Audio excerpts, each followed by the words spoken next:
عليك ونعوذ بالله من شرور أنفسنا ومن سيئات أعمالنا من يهده الله فلا مضل له ومن يضلله فلا هادي له وأشهد أن لا إله إلا الله وحده لا شريك له وأشهد أن سيدنا ومولانا محمدا عبده ورسوله أما بعد أعوذ بالله من الشيطان الرجيم بسم الله الرحمن الرحيم قاف والقرآن المجيد بل عجبوا أن جاءهم منذر منهم فقال الكافرون هذا شيء عجيب أئذا متنا وكنا ترابا ذلك رجع بعيد قد علمنا ما تنقص الأرض منهم وعندنا كتاب حفيظ بل كذبوا بالحق لما جاءهم فهم في أمر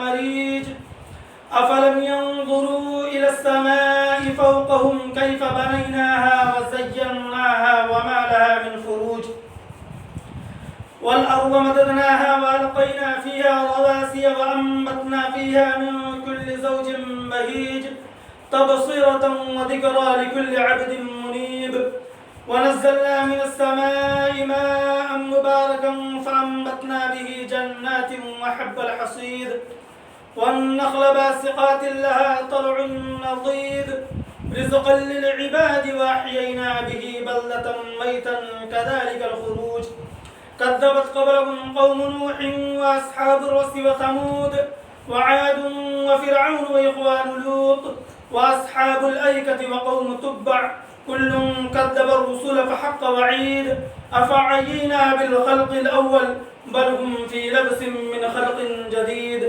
بارك الله لنا ولكم في القرآن العظيم ونفعنا وإياكم بالآيات والذكر الحكيم إنه تعالى جواد كريم ملك بر رؤوف رحيم.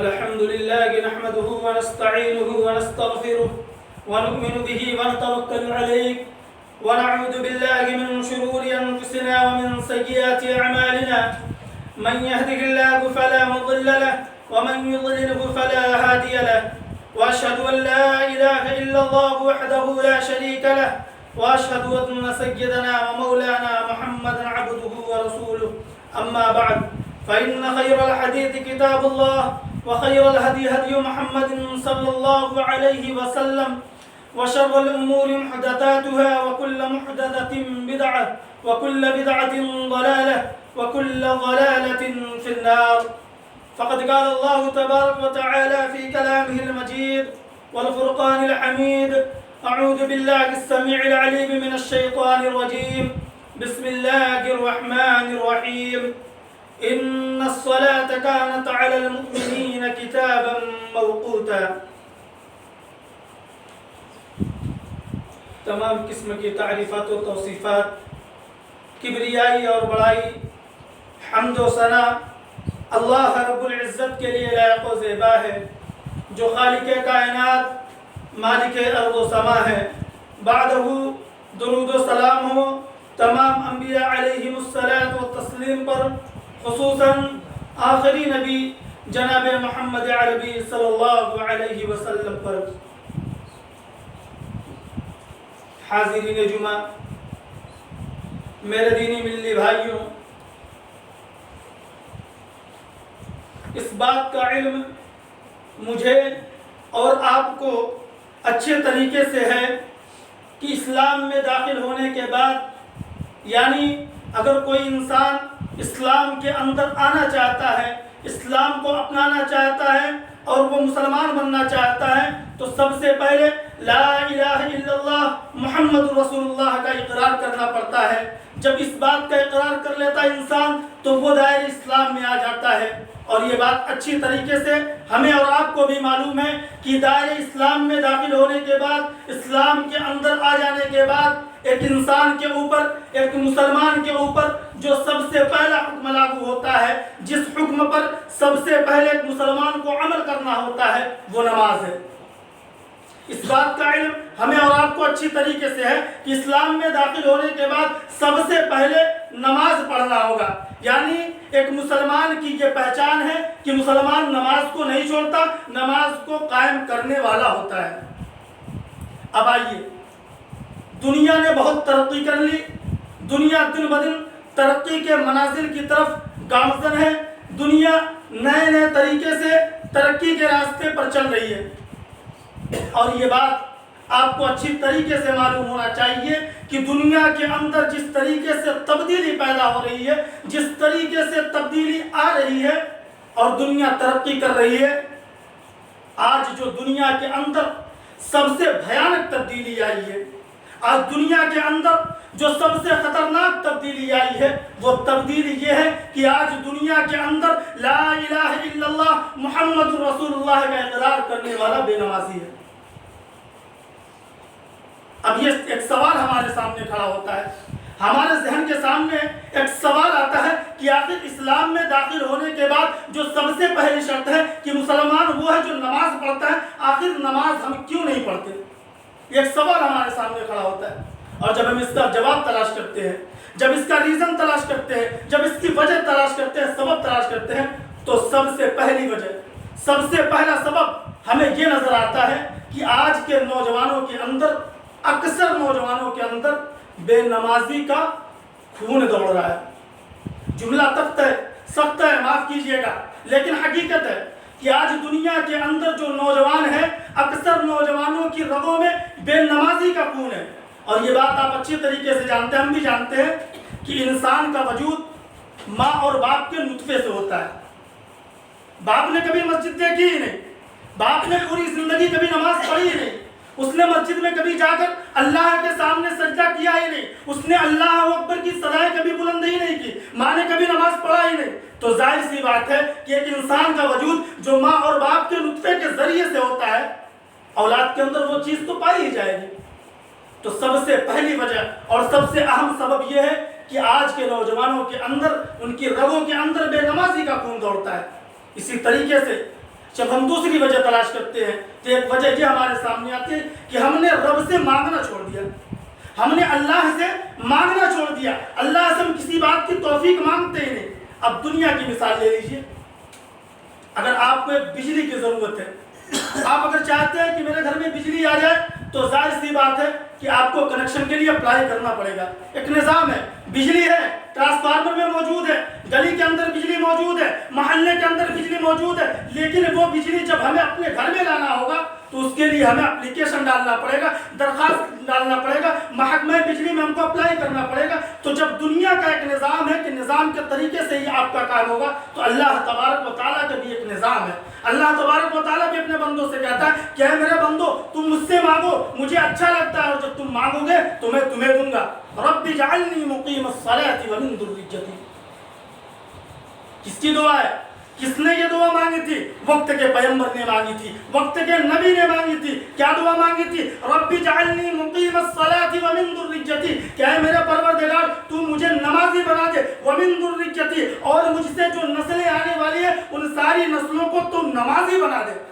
میرے بھائیوں، اللہ کو گواہ بنا کے اپنے دلوں پہ ہاتھ رکھ کے ایک بار اپنے دل سے پوچھو، کیا کبھی ہم اس بات کی توفیق، اس بات کی دعا کرتے ہیں اللہ تبارک و تعالیٰ سے؟ کبھی ہم دعا مانگتے ہیں کہ بار الہ تو ہمیں نمازی بنا دے؟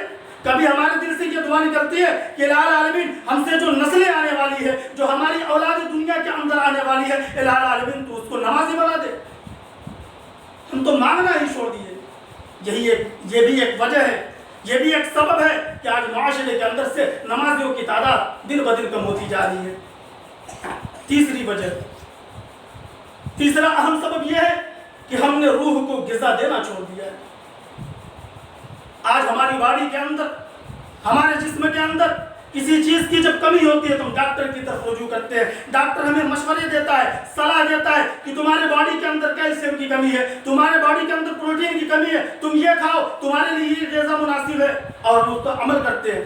لیکن روح کی غذا, یہ بات بھی آپ کو معلوم ہونی چاہیے کہ انسان دو چیزوں کا مرکب ہے, جسم اور روح. جسم اور روح کے مرکب سے انسان بنا ہے. اگر جسم کے اندر سے روح نکال دی جائے تو انسان کا وجود ختم ہو جاتا ہے, انسان مر جاتا ہے, انسان مردہ ہو جاتا ہے. تو جسم اور روح دونوں کے مرکب کا نام انسان ہے. تو ہمیں تو جسم کی غذا کی یاد رہتی ہے, فکر رہتی ہے, ہم اپنے جسم کی غذا کی فکر کرتے ہیں, لیکن روح کی غذا جو اللہ کے روح کی غذا جو اللہ کا ذکر ہے, ہم روح کی غذا ہی نہیں دیتے. تو ظاہر سی بات ہے آج اسی کا نتیجہ ہے کہ ہمارے سماج کے اندر سے, ہمارے معاشرے کے اندر سے دن بدن نمازیوں کی تعداد کم ہوتی جا رہی ہے. چوتھی وجہ, چوتھا سبب یہ ہے کہ آج ہم نے اپنے گھر کے ماحول کو بگاڑ دیا ہے. جب ہم اپنے سابقہ لوگوں کی طرف نگاہ دوڑاتے ہیں, اپنے اسلاف کی طرف نگاہ دوڑاتے ہیں, پیچھے جاتے ہیں, تو معلوم یہ ہوتا ہے کہ ہمارے جو اسلاف تھے وہ خود نماز پڑھتے تھے. باپ جو ہوتا تھا وہ نماز خود پڑھتا تھا اور اپنے بچوں کو نماز کی تاکید کرتا تھا. باپ نماز پڑھنے مسجد میں جاتا تو اپنے بچوں کو لے کر جاتا, باپ امامت کرتا اور بچے پیچھے سب کے اندر کھڑے ہو کر نماز پڑھتے تھے. میرے بھائیوں, آج تو ہم خود نہیں نماز پڑھتے, ہم اپنی اولاد کو کہاں سے نماز پڑھائیں گے؟ یہ بھی ایک بہت بڑی وجہ ہے کہ آج ہم نے اپنے گھر کے ماحول کو بگاڑ دیا. آج دنیاوی معاملات میں اگر ہماری اولاد کوئی غلطی کر دیتی ہے تو ہم بات پر عاد کر دیتے ہیں. دنیاوی معاملات میں اگر ہمارے بچے سے کوئی نقصان ہو جاتا ہے, کوئی غلطی کر دیتا ہے, تو ہم اپنی جائیداد سے اس کو محروم کر دیتے ہیں, عاد کر دیتے ہیں. کبھی ہم نے غور کیا کہ وہی بچہ اللہ کے حق کو مار رہا ہے؟ نہیں میرے بھائیوں, ہمارا ذہن وہاں تک جاتا ہی نہیں. تو ایک اہم وجہ یہ بھی ہے کہ آج ہم نے اپنے گھر کے ماحول کو بگاڑ دیا. اور پانچواں سبب یہ ہے کہ آج ہم نے اسلامی تعلیمات کو جاننا اور پڑھنا بند کر دیا ہے, چھوڑ دیا ہے. ہمیں اسلامی شریعت کا علم ہی نہیں. ہم اسی بات میں خوش ہیں کہ ہمارا بچہ پہلی جماعت سے ہی اچھے طریقے سے انگریزی بولنے لگا ہے, ہمارا بچہ پہلی جماعت سے ہی سائنس کا علم رکھنے لگا ہے, ہمارے بچے کو اس بات کا علم ہے کہ اسمبلی کے اندر کس طریقے سے کھڑا ہونا چاہیے, ہمارے بچے کو اس بات کا علم ہے کہ سی اے اور بی بی اے اور ایم بی اے کی تیاری کس طریقے سے کی جاتی ہے. ہمارے بچے کو اس بات کا علم ہے کہ اگر پولیس کے اندر ہمیں بھرتی ہونا ہے تو ہمیں کیسی تیاری کرنی پڑے گی, فوج کے اندر جانا ہے تو ہمیں کس طریقے کی ٹریننگ لینی پڑے گی. لیکن افسوس, اگر ہمارے بچے کو کسی بات کا علم نہیں تو اس بات کا علم نہیں ہے کہ اللہ کے سامنے کس طریقے سے کھڑا ہونا چاہیے. اگر ہم نے اپنے بچے کو کسی تعلیم سے دور رکھا ہے تو اس تعلیم سے دور رکھا ہے کہ ہمارے بچے کو اس بات کا علم ہی نہیں کہ نماز کے اندر کون سی دعائیں پڑھی جائیں گی. ہم نے اپنے بچے کو اس بات کی تعلیم ہی نہیں دی, اسے پتہ ہی نہیں کہ جنازے کا طریقہ کیا ہے, جنازے کی دعا کیا ہے, وضو کس طریقے سے کیا جاتا ہے, وضو کے اندر فرائض کتنے ہیں, غسل کے اندر فرائض کتنے ہیں, نماز کن کن اوقات میں پڑھی جائے گی. میرے بھائی, ان باتوں کا علم ہم نے اپنی اولاد کو نہیں دیا. اور اس کا نقصان کیا ہے؟ ذرا اس کے نقصان پر بھی ایک نگاہ ڈالیے. آج تو ہم اپنی اولاد کو کوئی نفرت میں نہیں, محبت میں ہی, ہر انسان چاہتا ہے کہ ہمارے بچے کا مستقبل روشن ہو جائے, بہتر ہو جائے. لیکن دنیاوی مستقبل بنانے کے چکر میں ہم اس قدر اندھے ہو گئے ہیں کہ ہم اپنے بچوں کی آخرت کو سنوارنا ہی بھول گئے. اس کی آخرت کے ساتھ ہم کھلواڑ کر رہے ہیں. ہم اپنے بچے سے محبت نہیں کر رہے, بلکہ آسان لفظوں میں یوں کہا جائے کہ ایک کہاوت کہی جاتی ہے کہ اپنے ہی ہاتھوں سے اپنی قبر کھودنا. تو یہ ہم اپنے ہاتھ سے اپنی قبر کھود رہے ہیں.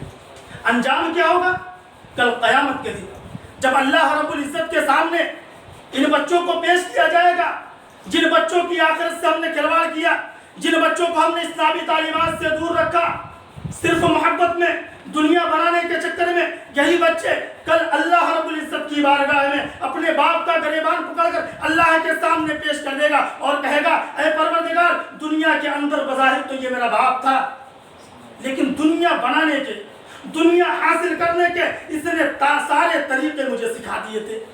دنیا کمانے کے جتنے بھی حربے ہوتے ہیں اس نے سارے حربے, سارے پیترے مجھے سکھا دیے تھے. مجھے دنیا کے اندر دنیاوی تعلیم حاصل کرنے کے لیے شہر کے سب سے اونچے کالج کے اندر اس نے میرا داخلہ کروایا تھا، اور کالج کے اندر اگر میری پڑھائی میں کچھ کمی رہ جاتی تھی تو الگ سے میرے لیے کوچنگ کا انتظام کرتا تھا، الگ سے میرے لیے ٹیچر آتے تھے، مجھے پڑھاتے تھے، غرض ہے کہ اس نے دنیا کے اندر دنیاوی علوم حاصل کرنے کے لیے اس نے مال و دولت بھی لٹایا اور سارے اسباب میرے لیے فراہم کیے، لیکن پروردگار میرے باپ نے تو کبھی مجھے بتایا ہی نہیں کہ قرآن کا علم بھی ضروری ہے، میرے باپ نے تو مجھے کبھی بتایا ہی نہیں کہ دن کے اندر 5 وقت کی نمازیں بھی پڑھی جاتی ہے، میرے باپ نے تو کبھی مجھے اس بات کا علم ہی نہیں دیا کہ نماز کس طریقے سے پڑھی جائے گی، میرے والد نے بتایا ہی نہیں کہ وضو کا طریقہ کیا ہے، جنازے کا طریقہ کیا ہے، غسل کا طریقہ کیا ہے۔ انجام کیا ہوگا؟ وہی بچہ جس کی محبت میں آج ہم اندھے بنے ہوئے، وہی بچہ ہمارا گریبان پکڑ کر جہنم کے اندر ہمیں پھینک دے گا۔ اللہ اکبر۔ میرے بھائیوں، ہم کس خوش فہمی کے اندر زندگی بسر کر رہے ہیں؟ ہم نے کیا گمان کر رکھا ہے کہ ہم بچ جائیں گے؟ ہرگز نہیں۔ اللہ رب العزت کے سامنے پائی پائی کا حساب دینا ہوگا۔ آج ہمارے پاس اسلامی تعلیمات ہے ہی نہیں، ہمیں پتہ ہی نہیں کتاب الصلاۃ کیا ہے، ہمیں پتہ ہی نہیں کتاب الاذان کیا ہے۔ اذان کے کلمات بلند ہو رہے ہیں، مؤذن پکار رہا ہے اللہ اکبر اللہ اکبر، حی علی الصلاۃ حی علی الفلاح، ہمیں پتہ ہی نہیں کہ اس کے معنی کیا ہے۔ معنی کی تو دور کی بات، ہمارے بہت سے نوجوان بھائی ایسے ہیں جنہیں اذان کے الفاظ تک بھی نہیں یاد ہے، اور بہت سے ایسے بھی ہیں جو کلمے سے بھی نابلد ہیں، صرف نام کے مسلمان ہیں۔ میرے بھائیوں، کبھی ہم نے غور کیا کہ اذان کے اندر یہ جملے مؤذن پکار رہا ہے، ان جملوں کا مطلب کیا ہے؟ آئیے ایک مثال کے ذریعے میں آپ کو سمجھاتا ہوں۔ دنیا کے اندر جو بڑے بڑے شو روم ہوتے ہیں، بڑے بڑے جو مالس ہوتے ہیں، اس کے اندر الگ الگ کیٹیگری ہوتی ہے، ضرورت کی ساری چیزیں اس کے اندر موجود ہوتی ہے۔ ایک شوہر اپنی بیوی کے ساتھ، اپنے بچے کے ساتھ جب شاپنگ مال کے اندر جاتا ہے تو میاں بیوی تو ضرورت کا سامان لینے کی، جہاں ضرورت کا سامان ہوتا ہے اس طرف چلے جاتے ہیں، لیکن بچے، ان کا ذہن اور دماغ صرف کھلونوں کی طرف ہوتا ہے۔ یہ جو کھلونوں کا پورشن ہوتا ہے بچے اس میں چلے جاتے ہیں اور کھلونوں میں بزی ہو جاتے ہیں، ویست ہو جاتے ہیں۔ میاں بیوی کام سے فارغ ہو جاتے ہیں، سامان خرید لیتے ہیں، جب بل پے کرنے کے لیے آتے ہیں کاؤنٹر پہ تو کیا دیکھتے ہیں کہ ان کا بچہ غائب ہے۔ میاں بیوی کاؤنٹر پہ موجود ہے، بچہ غائب ہے، ادھر ادھر نگاہ دوڑاتے ہیں تو کیا دیکھتے ہیں کہ بچہ کھلونوں والے پورشن میں کھیل رہا ہے۔ تو باپ جاتا ہے اور بڑے شفقت کے انداز میں، بڑی محبت کے انداز میں اپنے بچے سے کہتا ہے کہ بیٹا ٹائم ختم ہو گیا، اب چلو گھر چلتے ہیں۔ تو عربی لوگ جب اپنے بچے کو اس طریقے سے بلاتے ہیں تو ان کا جملہ ہوتا ہے تعال یا ولد، کیا ہے میرے بچے چلو وقت ختم ہو گیا اب گھر چلتے ہیں۔ لیکن بچہ ہے کھلونے میں پھر بزی رہتا ہے، باپ کی بات پہ دھیان نہیں دیتا۔ باپ دوبارہ پھر کہتا ہے تعال یا ولد باللہ تعال، اے میرے بیٹے چل، بہت ٹائم ہو گیا، اب گھر چلتے ہیں، اب وقت نہیں ہے۔ بچہ پھر کھلونے میں مشغول رہتا ہے، باپ کی بات پہ دھیان نہیں دیتا۔ اب باپ کو غصہ آتا ہے، تو جب باپ کو غصہ آتا ہے تو اس وقت جو جملہ استعمال کرتا ہے، جب باپ غصے میں تو کیا کہتا ہے؟ باللہ حی، اے میرے بیٹے چل، اب تجھے یہاں رکنا مناسب نہیں، اب تو یہاں نہیں رک سکتا، وقت پورا ہو چکا ہے، ٹائم ختم ہو گیا، اب گھر چلتے ہیں۔ حی، تو یہی حی اللہ تبارک و تعالیٰ کا مؤذن ہر نماز میں 4 مرتبہ اور پورے دن میں 5 مرتبہ، کل ملا کے 20 مرتبہ آواز لگاتا ہے، حی علی الصلاۃ، آؤ کامیابی نماز کی طرف، حی علی الفلاح، آؤ کامیابی کی طرف۔ لیکن ہم نے اس کے معنی کو سمجھا ہی نہیں۔ یہ حی، یہ محبت کا معنی نہیں، یہ غیظ و غضب کے معنی میں استعمال کیا جاتا ہے۔ حی کسی کو محبت سے نہیں بلایا جاتا بلکہ سختی کے انداز میں بلایا جا رہا ہے۔ پتہ یہ چلا اللہ تبارک و تعالیٰ بالکل سخت انداز میں کہہ رہا ہے حی علی الصلاۃ حی علی الفلاح، آؤ نماز کے لیے، آؤ کامیابی کے لیے۔ لیکن ہم نے تو اس کے مطلب کو سمجھا ہی نہیں۔ مؤذن پکار رہا ہے اللہ اکبر اللہ اکبر، اکبر کا لفظ استعمال کیا، سب سے بڑا۔ اللہ پوچھ رہا ہے تیرا کام بڑا یا میں بڑا؟ تیری دکان بڑی یا میں بڑا؟ تیرا کاروبار بڑا یا میں بڑا؟ تیری آفس بڑی یا میں بڑا؟ تیری کمپنی بڑی یا میں بڑا؟ کیا جواب دیں گے؟ اللہ اکبر اللہ اکبر، اللہ سب سے بڑا ہے۔ ہم نے اللہ کی کبریائی کو مانا ہی نہیں۔ اگر ہم اللہ کی کبریائی کو مانتے، اللہ کو بڑا تسلیم کرتے تو ہرگز ہم کام کے اندر مشغول نہیں رہتے، ہم ہرگز کھیل اور کود کے اندر مشغول نہیں رہتے، بلکہ جب مؤذن پکارتا اللہ اکبر حی علی الصلاۃ حی علی الفلاح تو ہم بھاگ کر مسجد کے اندر آتے۔ دنیا کے اندر دیکھ لیجئے، جب کسی انسان کو کسی بات کا ڈر ہوتا ہے تو وہ خیال کرتا ہے ہمارے دل میں تو اللہ کا ڈر ہی نہیں۔ آپ دور نہیں، یہیں کی سڑکوں پہ صبح میں نکل جائیے، آپ چاہے ٹھنڈی کا موسم ہو، سخت سردی پڑ رہی ہو، اولے پڑ رہے ہو، برف باری ہو رہی ہو، لوگ اپنی کاروں سے آفس جاتے ہوئے نظر آئیں گے۔ جن کے پاس کار نہیں وہ اپنی موٹر سائیکل سے جا رہے ہیں، کچھ لوگ سائیکل سے جا رہے ہیں، کچھ لوگ پیدل جا رہے ہیں، بارش ہو رہی ہے چھتریوں کو اٹھائے ہوئے جا رہے ہیں۔ جن کو چھتریاں میسر نہیں وہ اپنے آپ کو پلاسٹک سے کور کر کے آفس جا رہے ہیں۔ کیوں؟ ان کو ڈر ہے، ان کو اپنے باس کا ڈر ہے، اپنی کمپنی کا ڈر ہے، اپنی جاب کا ڈر ہے، اپنی روزی روزگار کا ڈر ہے۔ تو ظاہر سی بات ہے یہ ڈر ہی ان سے یہ کام کروا رہا ہے، اور وہ صبح کے وقت ٹھنڈی کی حالت میں بھی اپنی کمپنی میں وقت مقررہ پر پہنچتے ہیں۔ لیکن افسوس کہ ہمارے دل میں اللہ کا ڈر ہی نہیں۔ اگر اللہ کا ڈر ہوتا تو ظاہر سی بات ہے مؤذن جب پکارتا تو ہم ضرور اس کی پکار پر لبیک کہتے ہوئے مسجد کے اندر ضرور آتے۔ میرے بھائیوں، ہمیں غور کرنے کی ضرورت ہے، فکر کرنے کی ضرورت ہے کہ دنیا کے اندر جتنے بھی کام ہیں سارے کام کرنے کی فرصت ہمارے پاس ہے۔ دوست سے ملنا ہے اس کی بھی فرصت ہمارے پاس ہے، آفس جانا ہے اس کی بھی فرصت ہمارے پاس ہے، ہر ایک چیز کی فرصت ہے۔ اگر کسی چیز کی فرصت نہیں تو وہ اللہ کی عبادت کے لیے ہمارے پاس وقت نہیں۔ میرے بھائیوں، کبھی آپ نے غور کیا کہ وہ کون سی چیز ہے جو اللہ کی عبادت سے ہمیں دور کر رہی ہے؟ جب ہم اس پر ایک نظر دوڑاتے ہیں، غور و فکر کرتے ہیں تو دو چیزیں نظر آتی ہیں۔ ایک ہمارے اہل و عیال، دوست و احباب، ان کی محبت، دوسرے مال کی محبت۔ ہم نماز چھوڑتے ہیں اہل و عیال کی محبت میں، دوست احباب کی محبت میں ان کے ساتھ بزی ہو کر نماز چھوڑتے ہیں۔ دوسرے ہم کام میں لگے ہوئے تھے، مال کی محبت میں نماز کو چھوڑتے ہیں۔ یہ بھی یاد رکھنا کہ مال اور اولاد، اہل و عیال، یہ دونوں بے وفا ہیں۔ یہ دونوں ہمارے ساتھ بے وفائی کرنے والے ہیں، یہ ہمارے ساتھ وفا کرنے والے نہیں، یہ ہمارے ساتھ جانے والے نہیں۔ کس طریقے سے؟ آئیے میں ایک مثال کے ذریعے میں آپ کو سمجھانا چاہتا ہوں کہ یہ مال اور یہ اولاد، یہ اہل و عیال، یہ بھائی بہن، یہ ماں باپ، یہ دوست احباب کس طریقے سے ہمارے ساتھ بے وفائی کرتے ہیں۔ آپ فرض کیجئے کہ ایک انسان جو ملک کے حالات سے پریشان ہے، اس کی معاشی حالت بالکل تنگ ہو چکی ہے، اس کے پاس کوئی روزگار ہی نہیں، کوئی ذریعہ ہی نہیں جس سے وہ اپنے گھر والوں کو پال سکے، جلا سکے۔ وہ ملک کے حالات سے پریشان ہو کر عین جوانی کے عالم میں، ابھی اس کی شادی ہوئی ہے، چھوٹے چھوٹے بچے ہیں، ان بچوں کو جلانے اور پلانے کے لیے عین جوانی کے عالم میں اپنا ملک چھوڑ کر دوسرے ملک میں پردیس میں چلا جاتا ہے کمانے کے لیے۔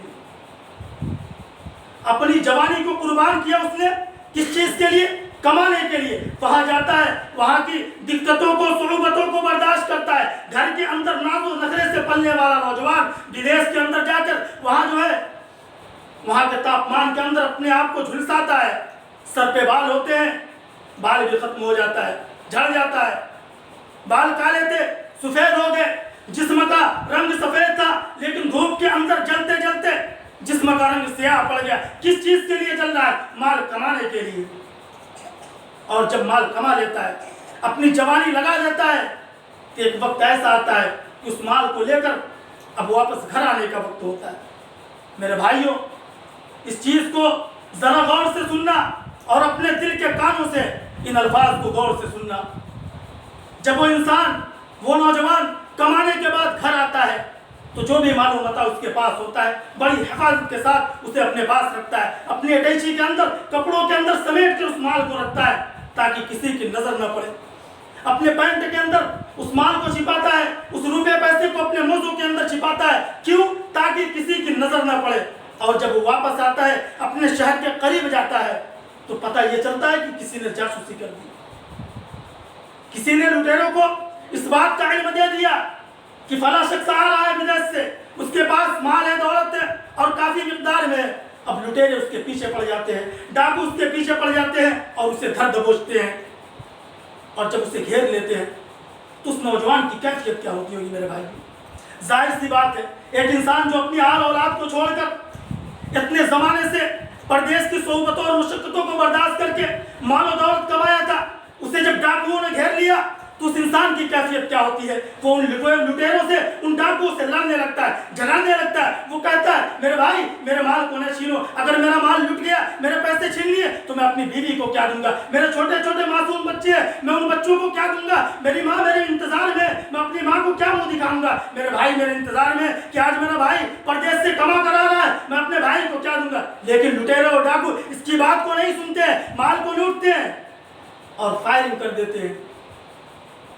یہاں پہ میرے بھائیوں مال نے ایک بار نہیں کہا، مال نے ایک مرتبہ نہیں کہا کہ ڈاکو میں تمہارے ساتھ نہیں جاؤں گی۔ اس انسان نے میرے لیے بہت محنت کی، اس انسان نے نماز کو چھوڑا صرف میرے لیے، اس انسان نے عمرہ نہیں کیا تاکہ پیسہ خرچ ہوگا بچانے کے لیے، عمرہ نہیں کیا، اس انسان نے حج نہیں کیا پیسہ بچانے کے لیے، بڑی محنت اور مشقت سے، بڑی جتن سے اس نے مجھ کو اکٹھا کیا، میں تمہارے ساتھ نہیں جاؤں گی۔ ڈاکو مال چھین لیے، فائرنگ کیے، بندہ وہیں ختم، قصہ تمام۔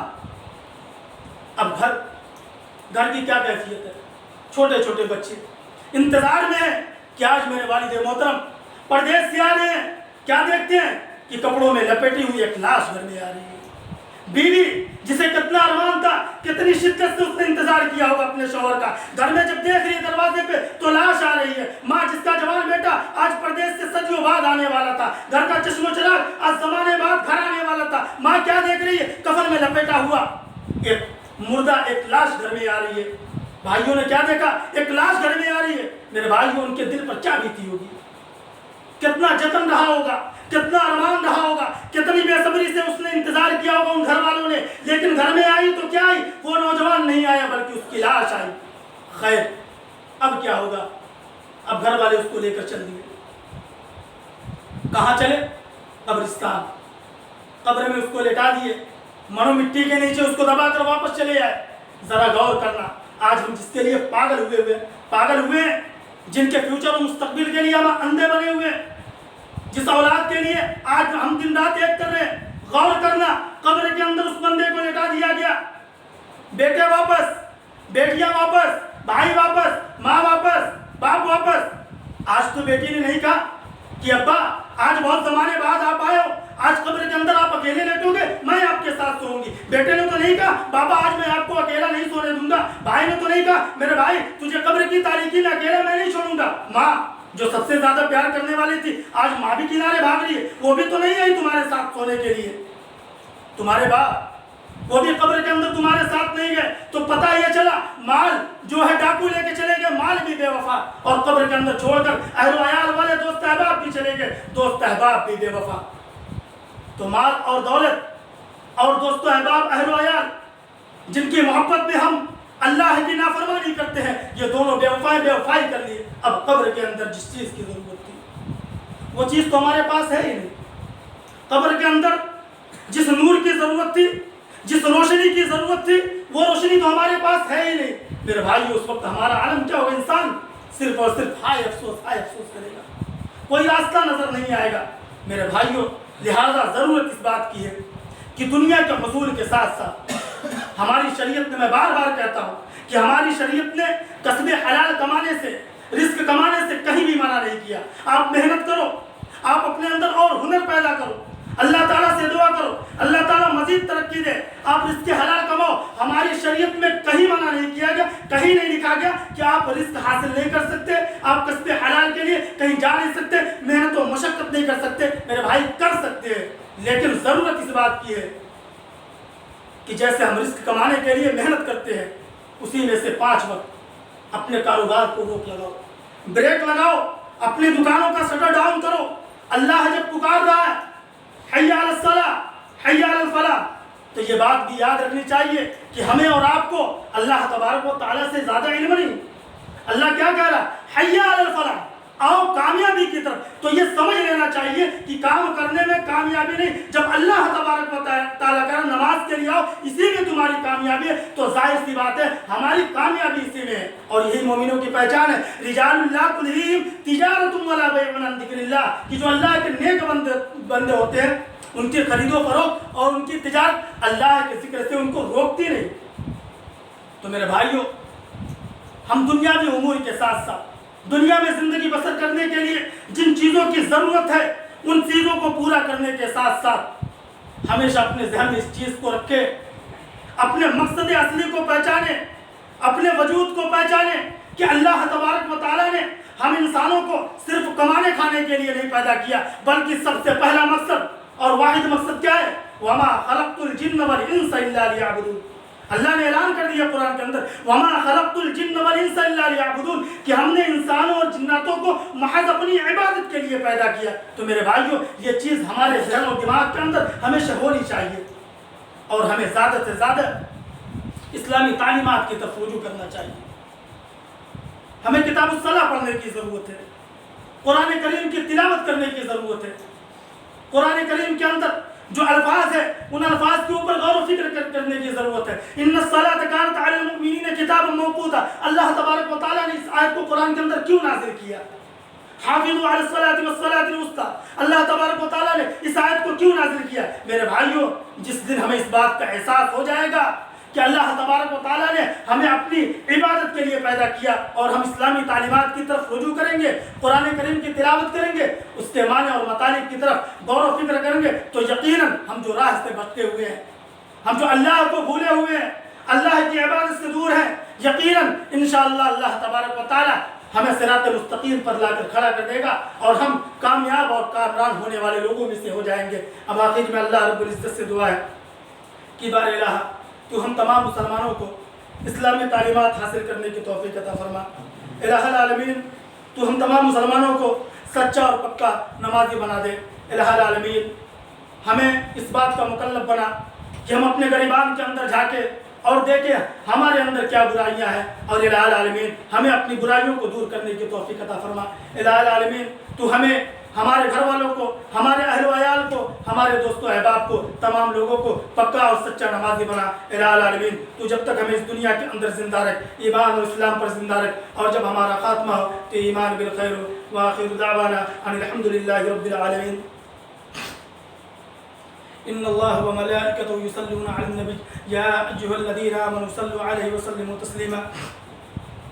اللهم صل على محمد وعلى آل محمد كما صليت على إبراهيم وعلى آل إبراهيم إنك حميد مجيد.